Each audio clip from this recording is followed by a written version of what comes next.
So let's first take a look at the L6 words, and the first word is aberrant.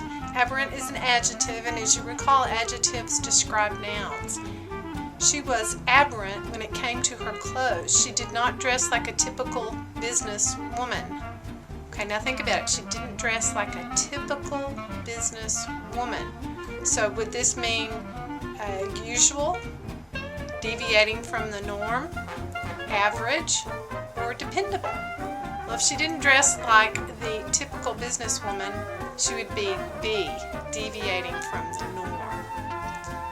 Number 2, cantankerous, another adjective. The old man became so cantankerous that he argued with everyone and lost all of his friends. Have you ever known anyone like that? Are they pleasant, useful, ill-tempered, or loving? Well, my guess is he was very ill-tempered, and that's why he lost his friends. Number 3, decadence is a noun. The decadence that took over the city brought it to ruins.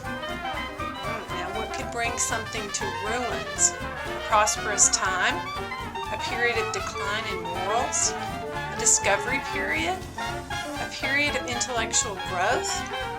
It sounds to me like it would be a period in decline in morals, and that's what decadence is. Indiscretion is a noun. The indiscretions made by the president while in office made him lose the respect of the people. Okay, now he lost respect of people, so what might an indiscretion be? An honorable act? Encouraging remarks?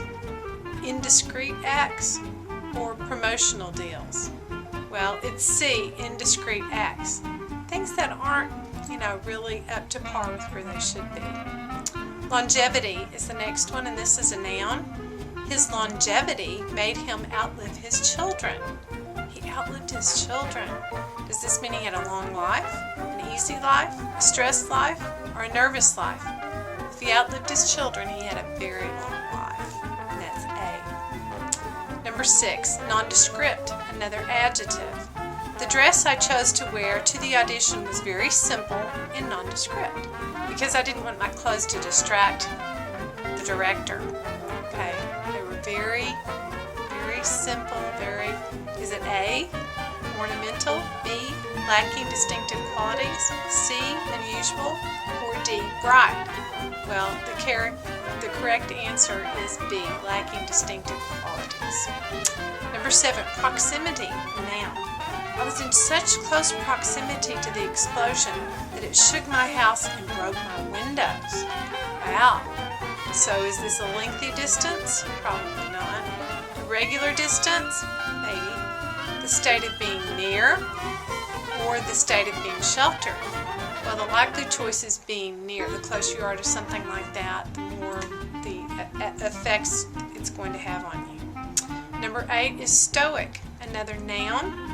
The Vulcans on Star Trek are supposed to be like Stoics.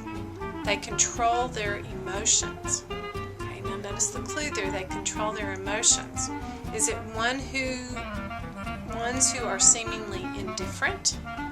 Ones who enjoy the good life? Ones who are nerdy? Or ones who hate to fly? Well, if they're controlling their emotions, sometimes that can make them seem like they are indifferent, meaning they don't care one way or the other. And that's what a stoic is like. Number 9, vestige, another noun. In the caves, the paintings on the walls were vestiges to an earlier culture. Now think about it. Caves, there's some paintings out in Paint Rock around here. What do those represent?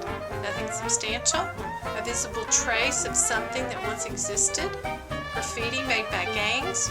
Or a fictional sign made to fool people? Well, these are a visible trace that something, in the case of Paint Rock, the Native American Indians once existed. Number 10, wheedle. This is a verb.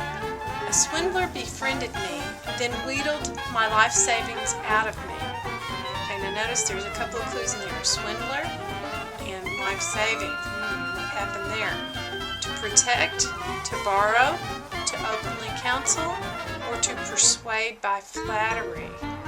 Well, if someone were trying to get you to go along with them, wouldn't they try to persuade you? And that's the correct definition of wheedle, to persuade by flattery. We'll be back with L7 in just a moment.